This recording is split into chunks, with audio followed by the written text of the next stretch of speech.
everyone, and welcome to another evening with me, Jessica, at the Tunisian Crochet Graphghan Boutique. I'll give everybody a few minutes to pop on here. I know it takes a minute for the notifications that we're live to come on and tag everyone.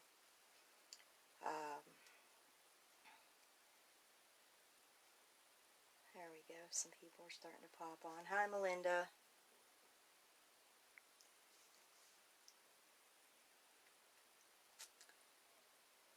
There comes everybody. Yay! It's nice to see everybody. This week I did kind of get myself in a little trouble.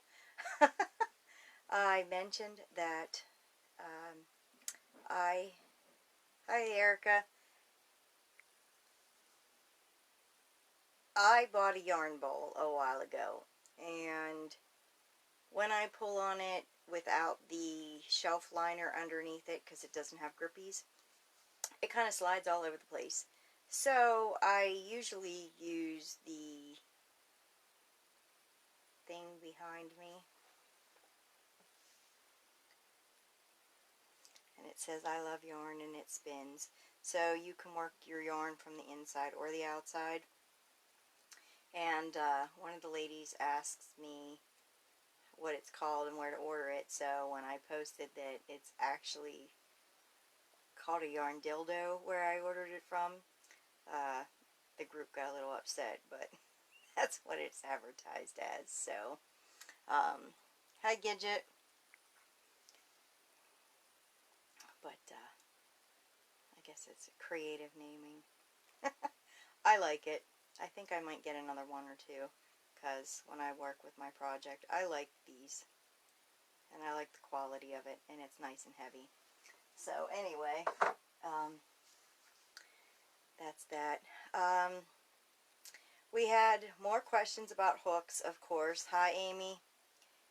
The thing about hooks, I think when people do a lot of research, I think one of the things that needs to be, hi Linda, I think one of the things that needs to be put on more of the hooks when they sell them is whether they're inline or tapered, and a lot of them don't do that.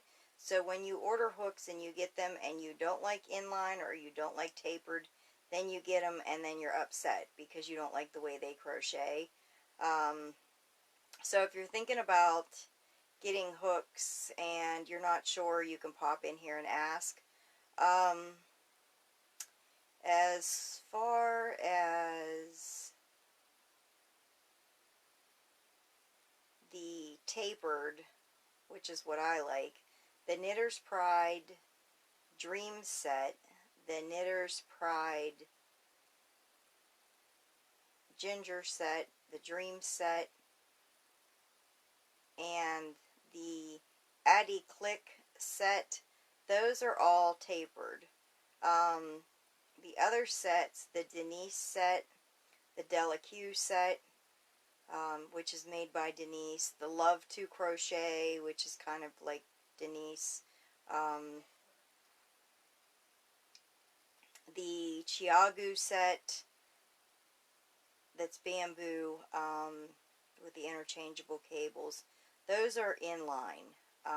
So, you know, I think that makes a huge difference when you want to order your crochet hooks and you are used to working with a certain hook.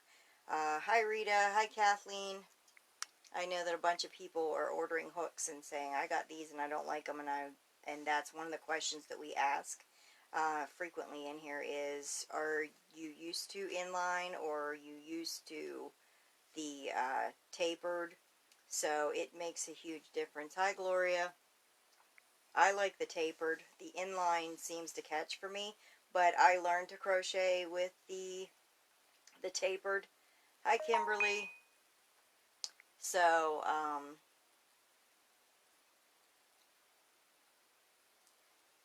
yeah, so I think that makes a huge difference, and I think that, you know, not a lot of posts on, you know, Amazon or whatever that describe them say whether they're inline or tapered. So I think that's one of the biggest things that we get questions about in the group here.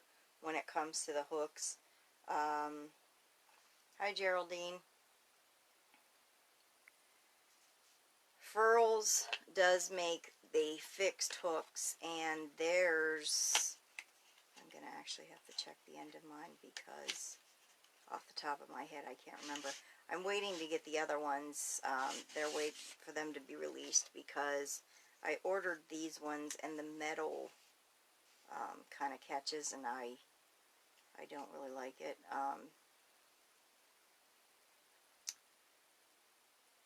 The furls is, I guess you would say this is inline.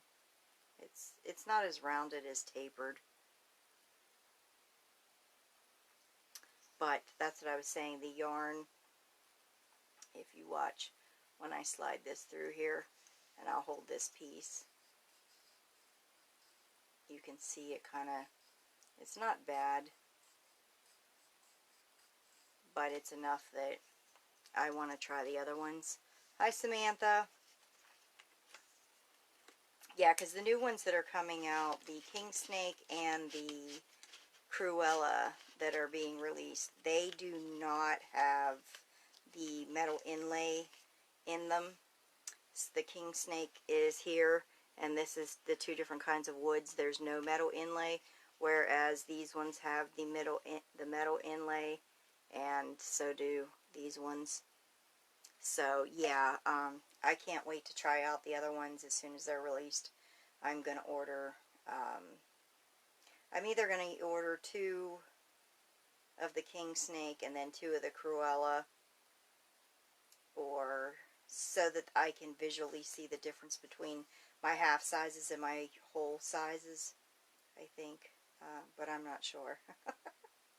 It'll be one of those impulse decisions. So far, do we have any questions? I can see, let's see. Oh, good Lord, my phone. Everybody wants to get a hold of me when I go live.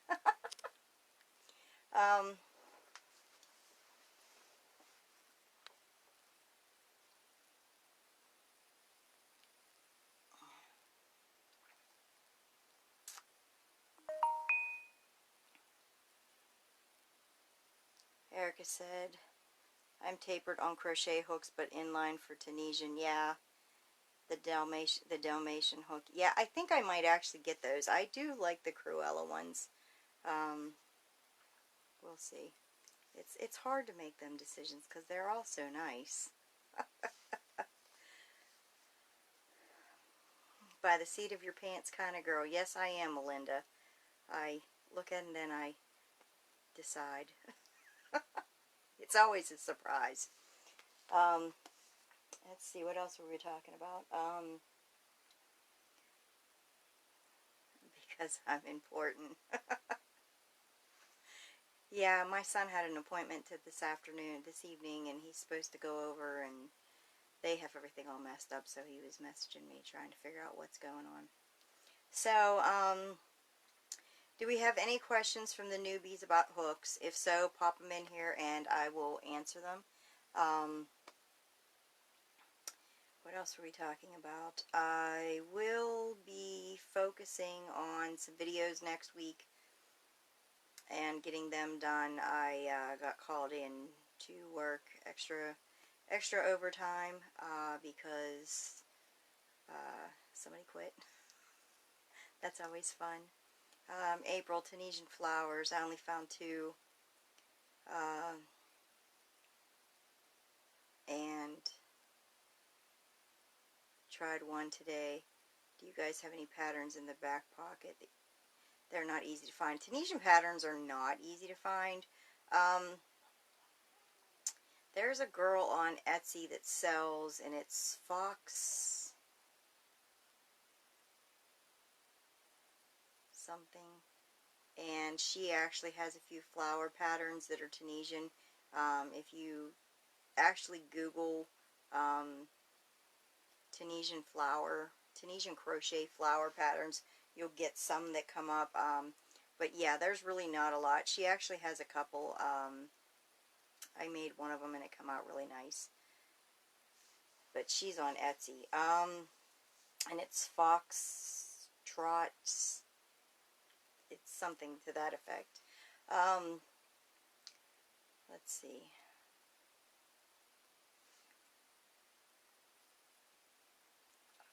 Borders. We've had a lot of questions about the different borders, and there is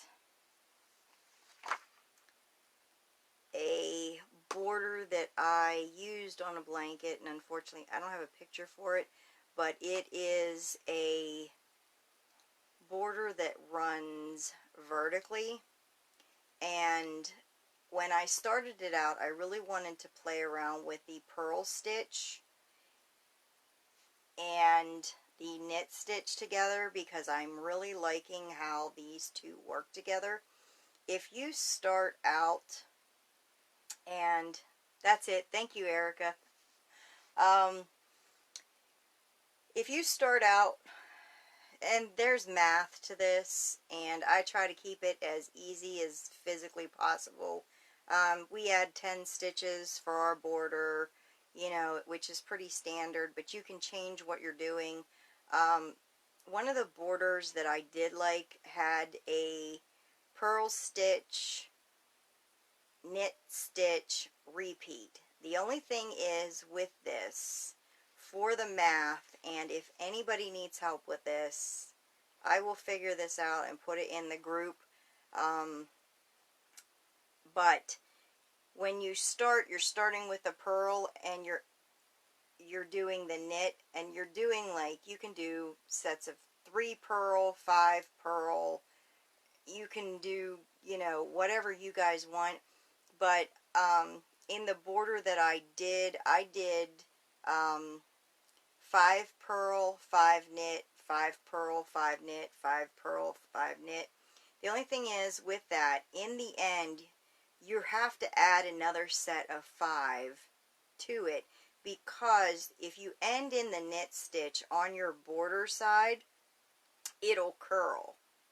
So when I did the sets of 10, you have to figure out an extra 5 in there, because you're ending in the 5 purls, or the 5 purl stitches, and it keeps your edge from curling. Because Math Guru Live right here in the group, Erica, you're so funny.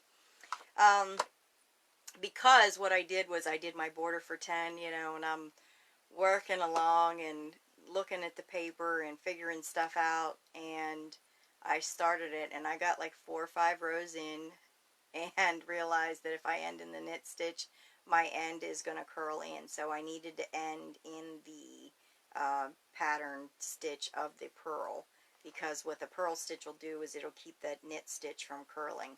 So actually you're ending up with another 5, so you can change your math around, but it gives a beautiful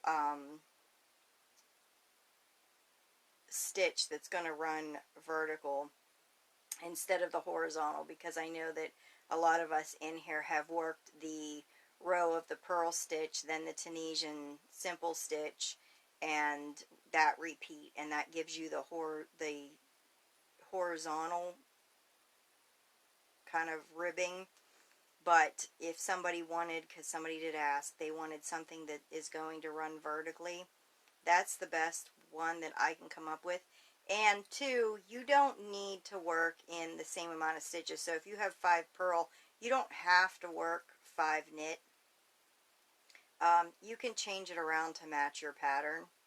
So, like I said, if anybody decides they're going to use that and they need help with the math, you know, don't be afraid to pop your pattern size in and say, hey, I'd like to add a border this big. What do I need to do? And we can figure that out, because it's going to depend on how thick you want your border as well. So I can't really say, you know, well, if you do this many stitches, that the 10 stitches is going to work out, because it's not a 2-stitch pattern repeat. This is a few stitches of a pattern repeat, and then you have to end with the first pattern repeat that we started with.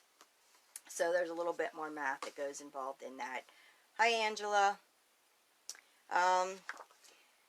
We had a lot of questions about the border stitches. Now, I know that we've talked about this Tunisian crochet. It's called Basic and Textured Stitches Volume 1.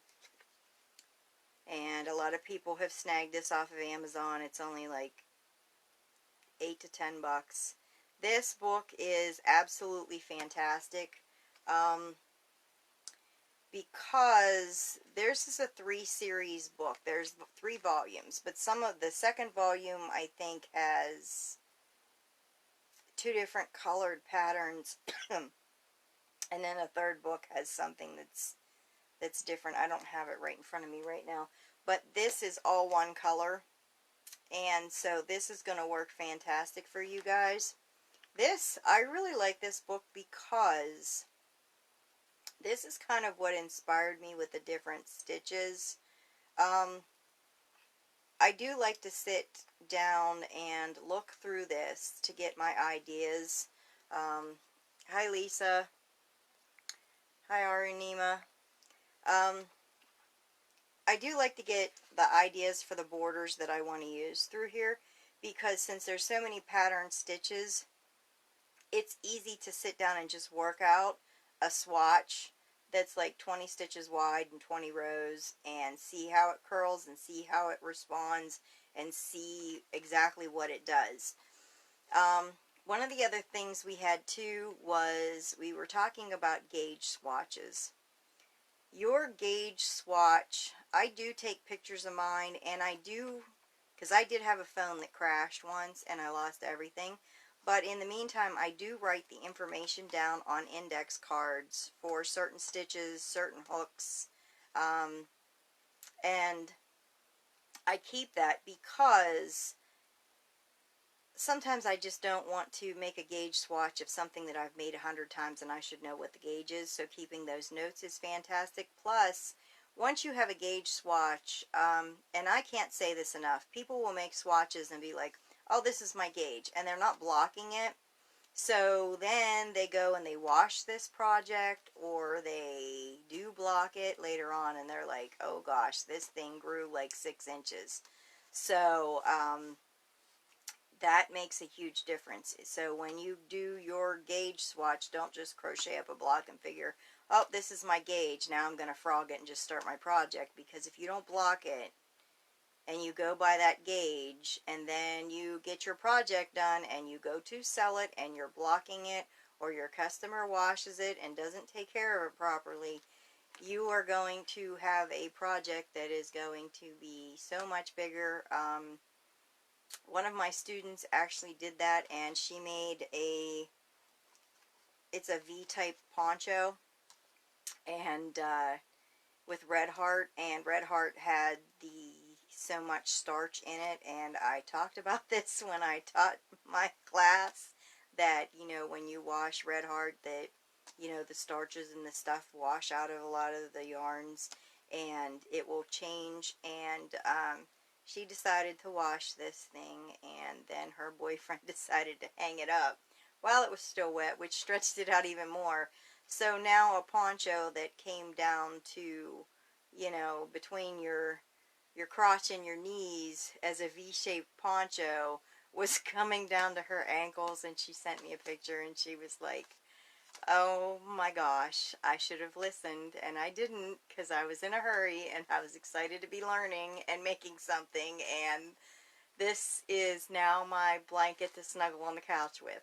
So we all live and learn. So yeah, block your swatches and then measure. That's huge. But again, back to this book that Erica posted the link for on Amazon. This is fantastic if you want to sit down and say, hey, I want a border that is not the honeycomb. I want a border that is not, you know, just the purl stitch. I want a border that's not this or that. Hi, Linda. So yeah, this is a great book to invest in for the borders, to learn the different stitches. I have sat down so many times and thought, you know, what would somebody want as a border that would work fantastic, and I really like some of it. And, you know, that's the thing about being able to play around with it too. April. Have you guys tried washing the yarn skein before crocheting? I hear some people swear by this. No, I do not, because even if you put them in a stocking and wash them, it depends on the agitation, and it depends on so much more, that I have had so many people that this has become a disaster, or like part of the skein came out of the center when it was wet and it spun and it got caught around the agitator, and the woman's husband had to come home and take the whole agitation system out of the center. I don't do that, because if you do your swatch and crochet it up and then lightly steam block it with a garment steamer, and that is one thing too, this is another reason why I preach swatches, because there are so many people in my physical classes that when we have taken swatches and blocked them for the first time, I go over and I have them stand there when I do my swatch, and I explain to them what you're looking for, and I actually have 2 swatches that were over steamed. One is from an iron and one is from a garment steamer that the heat was, you could set it to like high or low, and they did it on high and they got super close. It didn't kill the fabric, but it made it shiny, and it really expanded it. When you kill it, not only will it be shiny, your stitches will be very flat because the acrylic has like melted. So that's why I like the garment steamer. And you know, they have ones that don't have a high and a low on them, and as long as you are getting the steam to it and not directly on it. And that's why I like for people to do a swatch and practice, because if you've done a swatch and we'll say before you steam blocked it you had 4 stitches and 3 rows, and you steam block it and now you've got 5 stitches and like 6 rows, you're really gonna, it's going to change drastically. It's not going to change by 1 stitch or 1 row, and you'll see that.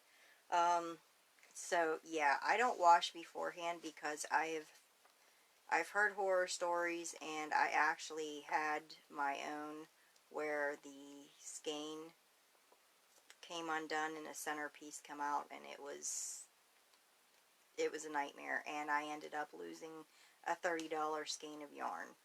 So it definitely was an expensive learning experience for me.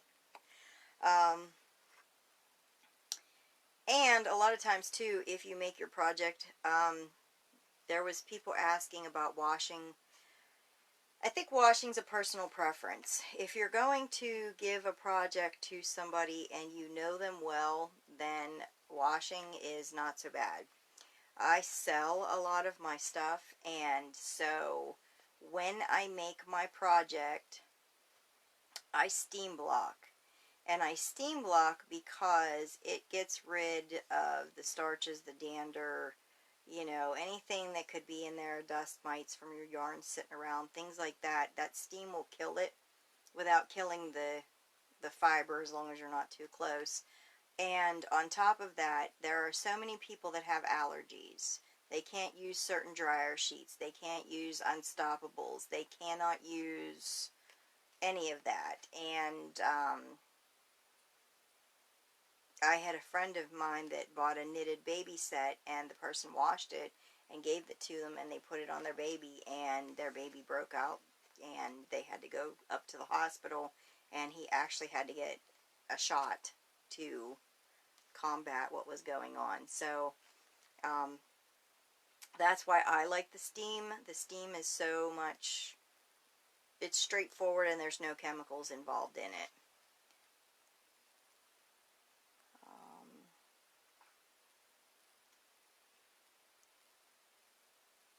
Hi, Sissy. Hi, Beverly. April, do you have videos on how to block? I have never blocked before. I did have one, but there was a little confusion with it, so I ended up taking it down, and I will be putting another one up. I fell behind with a few things and videos lately. My husband had surgery, and some things have come up with it that weren't expected. Hi, Kelly. So yeah, there will be a new blocking video that will be put up, but I took the other one down because there was so many questions. And two, another thing is, not that long ago, we actually had the mods do swatches and block them, and got feedback from them about the way that I teach how to do it to see what everybody came up with. Geraldine, what is the proper care of a project once done? There's a few different answers to that, and I've heard a few. My tried and true is when I do a project, I will save the yarn label with the washing instructions. I know that some washing instructions that come on yarn, like this one, these are all pictures. And I know that a lot of people that get this will look at the picture and be like, I have no idea what any of that is. So I will actually write it out on an index card that, you know, this is cold water wash, do not iron, do not dry in the dryer. So I will put that on the project, and I actually will, a lot of times I'll use a piece of ribbon and tie that on. I'll go through the stitch and tie it on with a ribbon, and it's just the card so they can just untie it. And it says what the washing instructions are and everything else, and then it will talk about the garment being blocked. Because, let me see if I can turn my camera enough. That little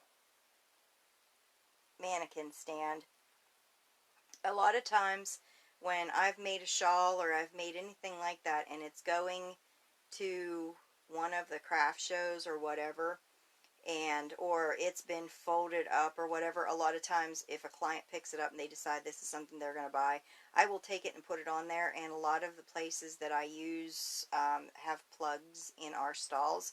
I will go over and I will quickly steam it, and like I said, with light steam it's not going to make it wet, and it's not going to do any of that. So that is one of the reasons, and in the allergy issues are so bad, that's another reason why I will not wash something unless I know who it's going to. If I know this is the customer and they're a good friend of mine and their family has no allergies, and you know, then, and they say, hey, you know what, throw that in the washer, it's going to be for my son or whatever, and they don't have any allergies and whatever. And a lot of times too, like my Graphghans and stuff, I have cake boxes with the big clear cellophane in the center so that you can see them, and that's a lot of ways that I will showcase mine. If it's a bigger one, if it's something smaller, a lot of them I do like baby baskets and they go with that.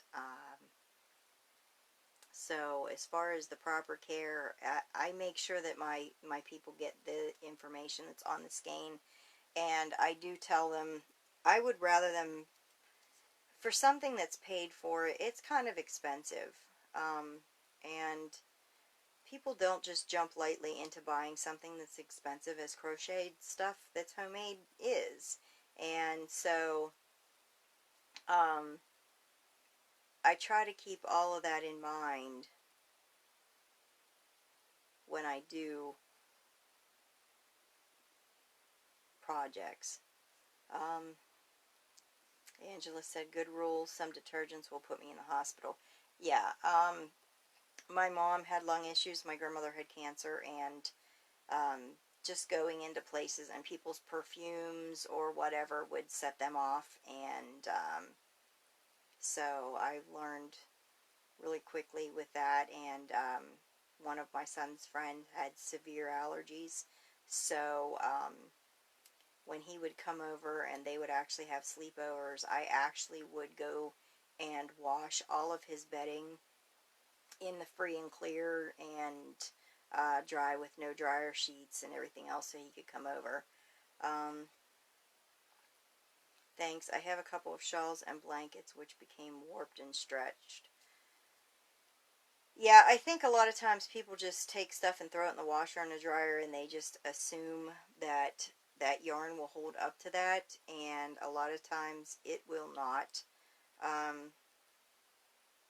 A lot of my customers that pay for Graphghans and a lot of the shawls, the ladies, will get the washing instructions, but then they'll say, what's the best way to care for this? And I have always liked the ability to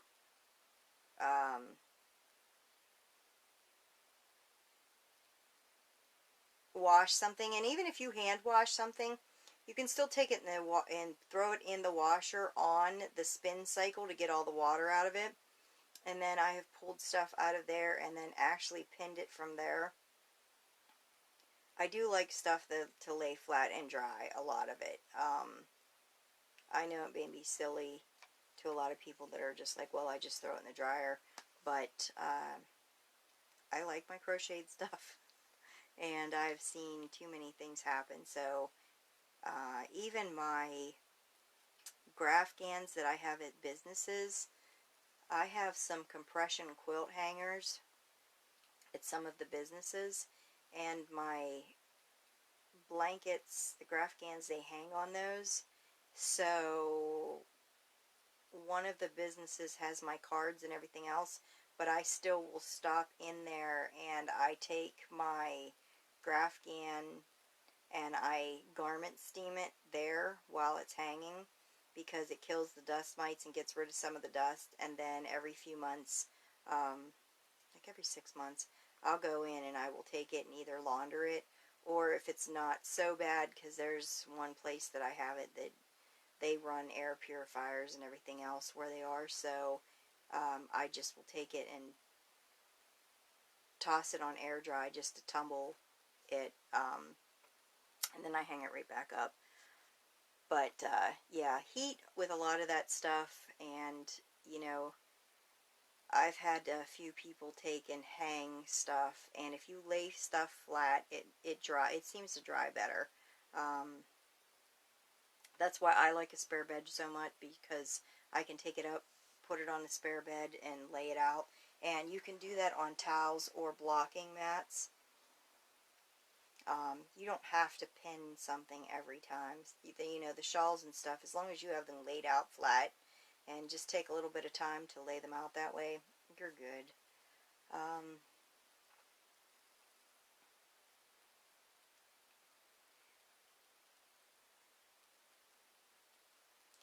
Do we have any more questions? Am I missing anything?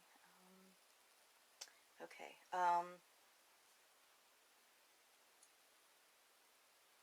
Let's see what else is going on.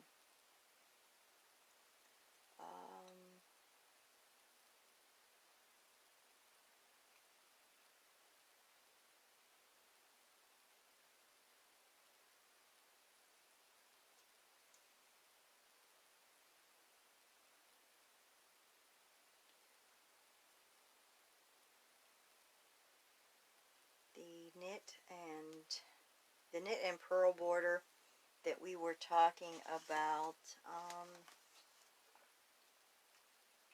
Like I said, there's a little bit of math that goes along with that, but I think you guys, if you need help, we're here to help with that.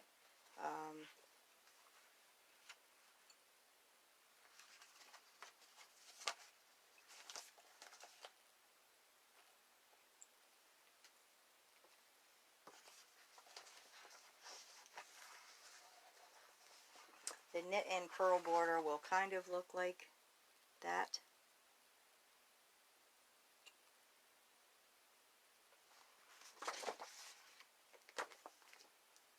those that wanted to know.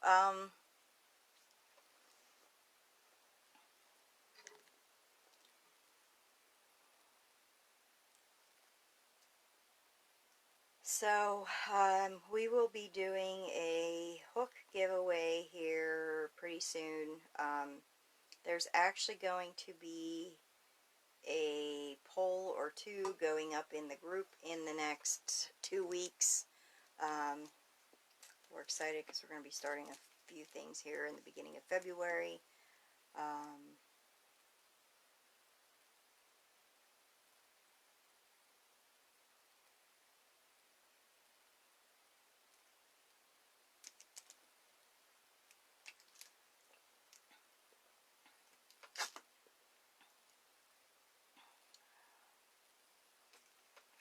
So, do we have any other questions so far?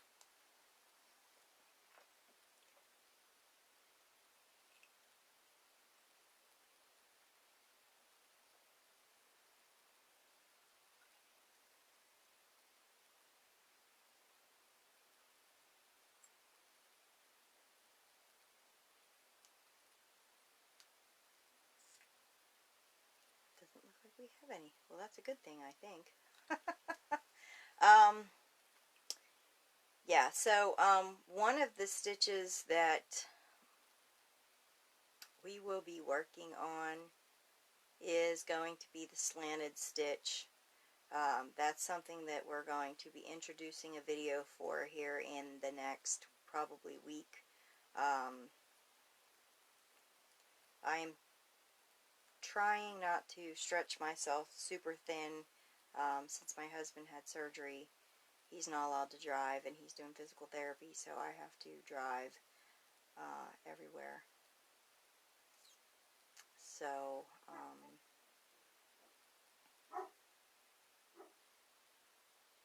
trying to incorporate everything that needs to get done plus work, and it's a bit much at times. So I thank you all for your patience, because if it wasn't for you guys, there wouldn't be a group here, and I do appreciate everyone's patience. So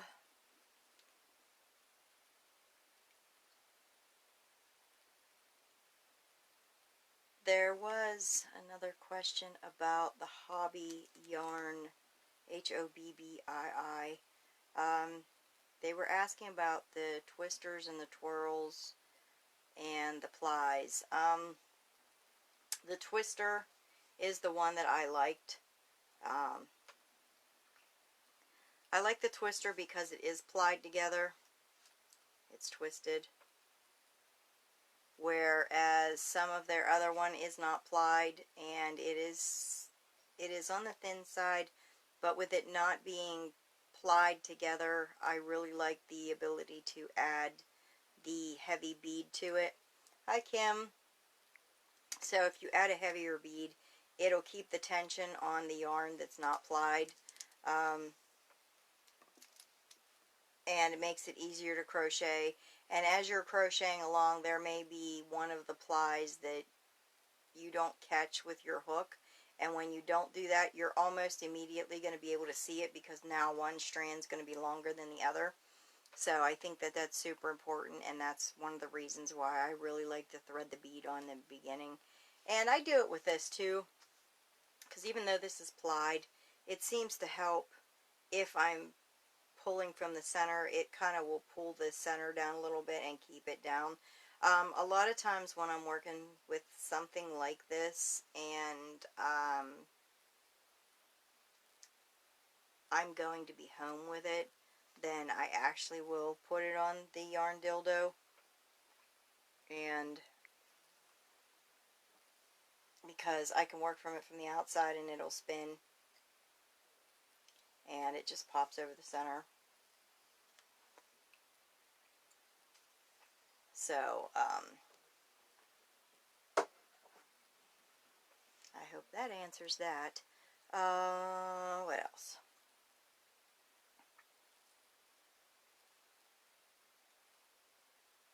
Where do you get the beads from? you can order them online. You can order them from any place. I got mine from Joann's. I went into their bead section and I found these. They say acrylic beads, and as you can see, they kind of have a bigger hole in them. And I like these because with the bigger hole, something that has, oh good gracious, where's the end at?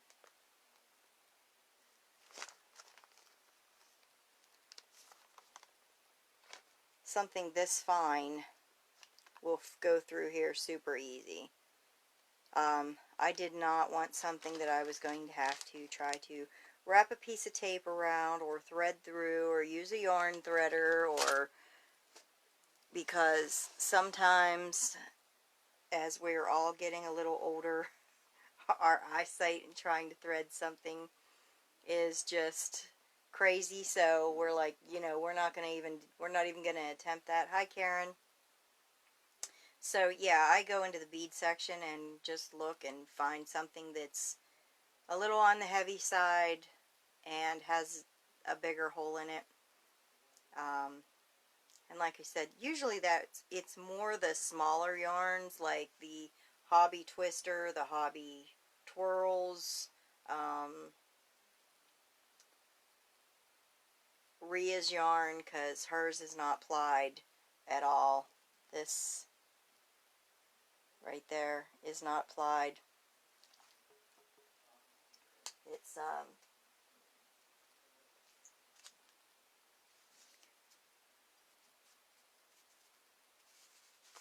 It's 4 strands, or 3, it depends. This one is 3. And I know it's kind of hard to see, but there's 3 separate strands there. So, Erica said, I have to take my glasses off to read. Yes, we're all getting there where we either need them to see stuff or we have to take them off to read something, or you have bifocals or trifocals or something else going on there that, or the lighting's terrible. So yeah, I like the heavier beads on stuff like that, and it helps you to catch a knot or whatever a little bit easier, because I can't tell you how many times you kind of get in your groove and you got your crojo going and you're crocheting along, and the next thing you know, you got this big knot, so you have to frog some of the work to be able to get this thing out. So yeah, the bead seems like it catches it and makes me pay attention to the fact that I've got a knot before I've got it crocheted into my work. So that seems to help me. What was one of the other questions? Oh, I'm going to have to get the yarn and the hook. They have the Lion Brand, I think it's Lion Brand. Let me get the skein.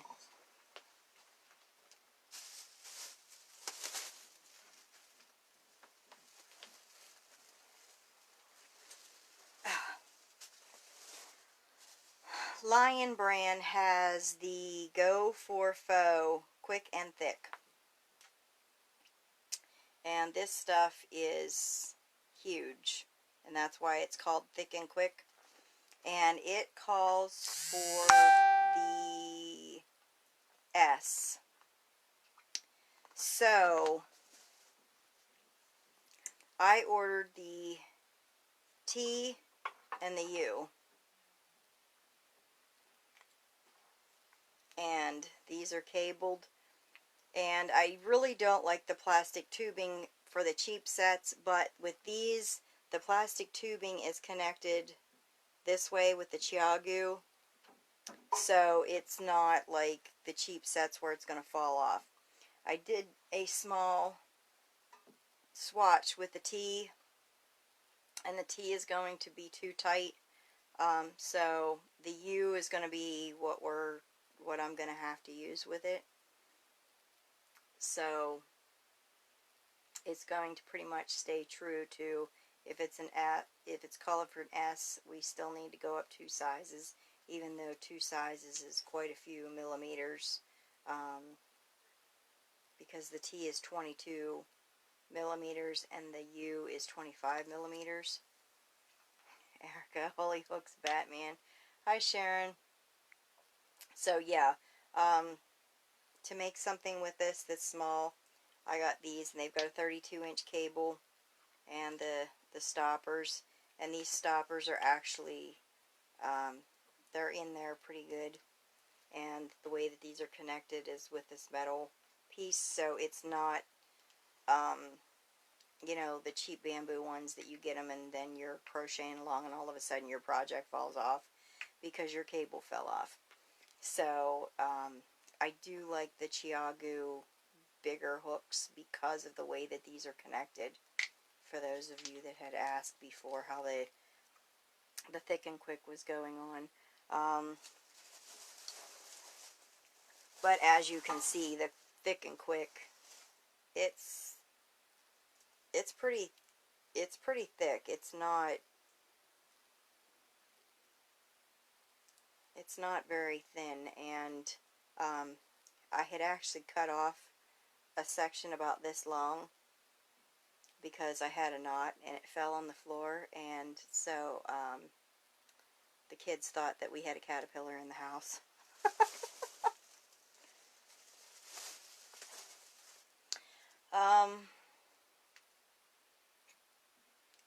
So, do we have any questions so far?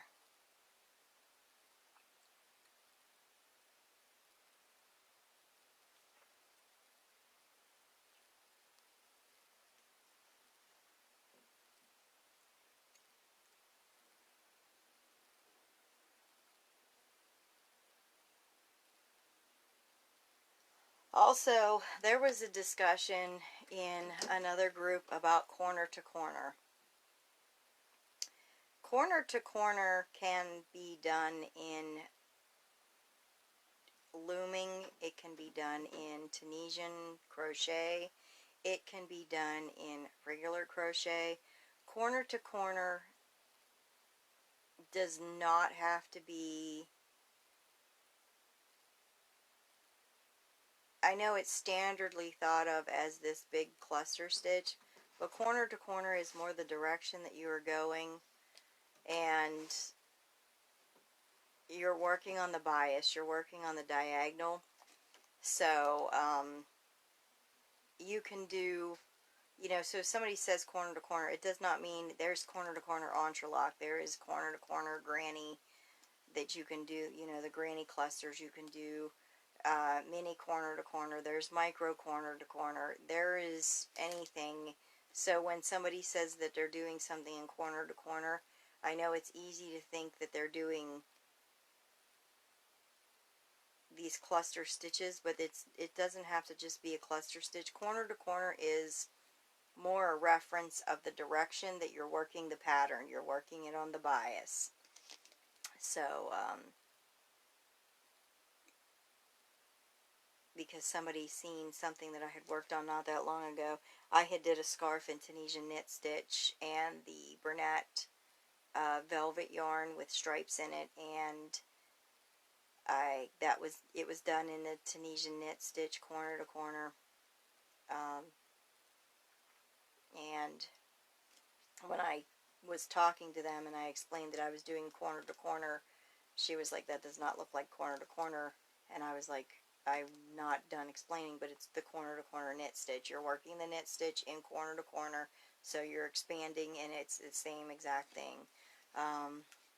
Erica said, I seen that at Walmart. They also have the new Lion brand, Let's Make a Blankie. I have seen pictures of the Lion brand, Let's Make a Blankie. My Walmart does not have it in yet, and my Walmart's yarn selection is like 20 skeins. It's sad. It's very sad.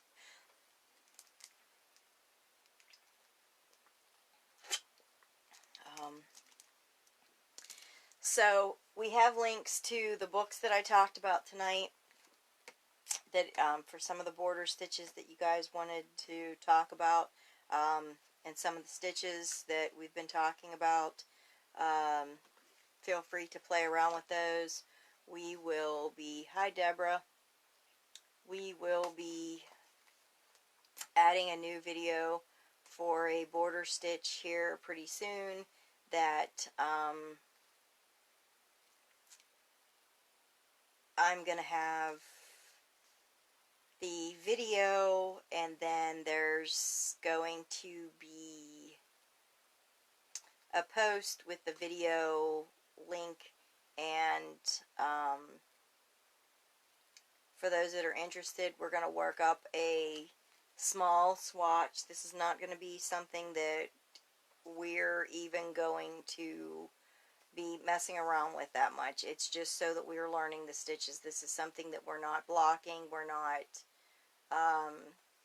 just going to be practicing this stitch. That's all we're going to do. So for those of you that decide to do this swatch, it's going to be super simple, super beginner friendly, and we're going to be able to roll with it. And I think that y'all are really going to like the new stitch and be able to pick it up fairly quickly. It's got a 2-stitch repeat.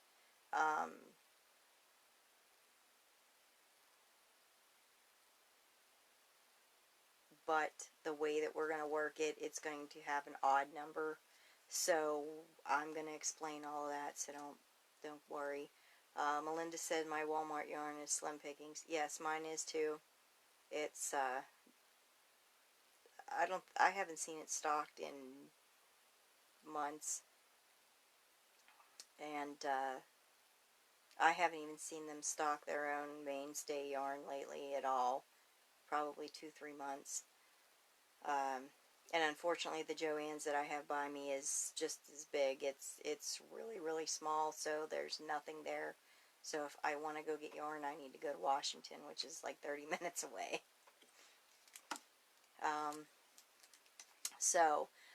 Do we have any questions before I wrap up this evening?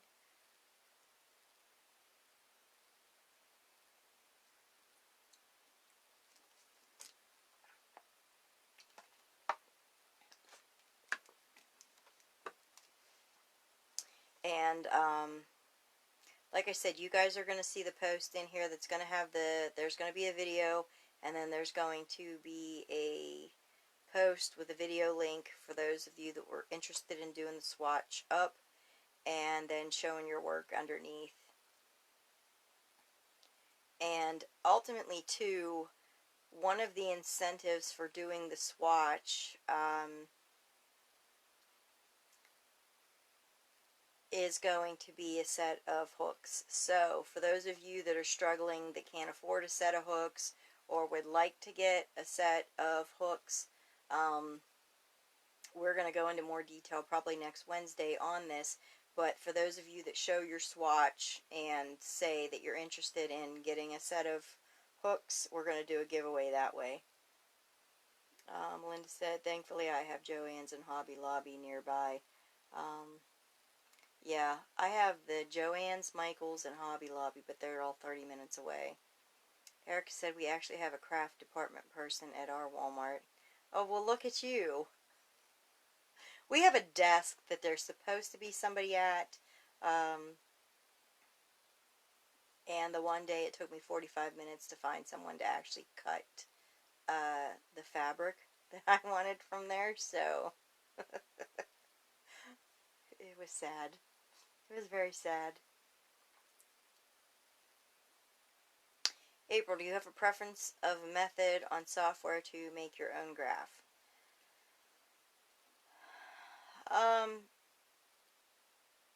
PC Stitch is good. WinStitch is good. They offer written.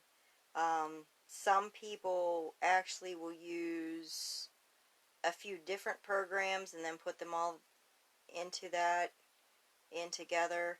And it also depends on the graph that you are designing. because there is the, whatever you want to call it, filet crochet graphs. There is, you know, Tunisian single crochet, and there is a huge difference between a cluster graph and a single crochet, half double crochet, Tunisian simple stitch, or micro corner to corner graph. Any of those that take the single stitches, we actually have a thing about broken lines in here, and there's actually going to be a video series on that, about broken lines and what to look for, so if you get a graph, you know how to fix it. Melinda says my Michaels doesn't have a big yarn selection. Mine's the Joann's by me. They're not very big. So every once in a while when I go in that direction that's 30 minutes away, I try to do it on a week that I know Hobby Lobby's having their yarn sale, because then I can get what I want, and I can stop at all three places if Hobby Lobby doesn't have what I'm looking for, or I want to go to Michael's and Joann's. It's all right there in a small area.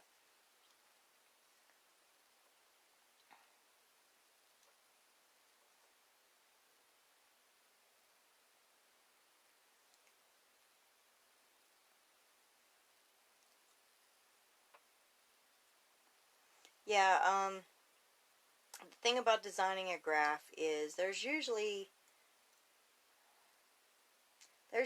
at least, it takes usually at least a week to make up a graph and to clean it all up and do everything. I know a lot of people that have decided to do their own thought they were going to sit down, just put this picture in and come out with a graph, and with not cleaning it up, and I've seen a lot of the patterns sold like that, and once you have some experience with graphs and what to look for, you know that they spent absolutely no time cleaning something up, because there's a lot of one stitch color changes and the broken lines, and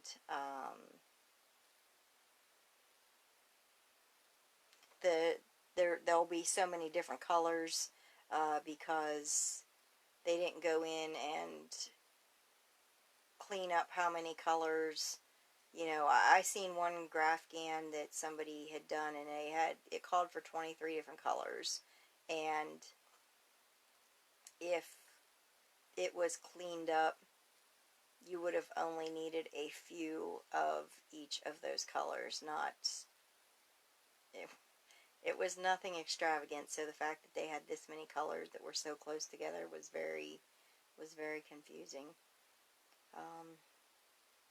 And that's a lot of the things you have to go in and change too. Okay, so if we have no more questions this evening, I am going to wrap everything up. I look forward to seeing you guys next week. Please keep an eye out for the new video that we're going to be doing. And please, if you have the time, work up your swatch, post a picture underneath. And if you guys are interested in a giveaway for the hooks, and like I said, money's a problem, or you know, you would like to try the Denise hooks, post under the thing that you're interested in them, and with your picture, and we'll enter you into the raffle and get you a set. So, thank you for joining me this evening. And like I always say, if you guys have any questions, please don't hesitate to ask. We're a learning group, and I remember what it was like to learn. So never hesitate to ask a question. There's no dumb questions. April said thanks. Looking forward to the giveaway. Have a great night. Angela said thank you for your time and all the help. Bye guys. Have a fantastic evening.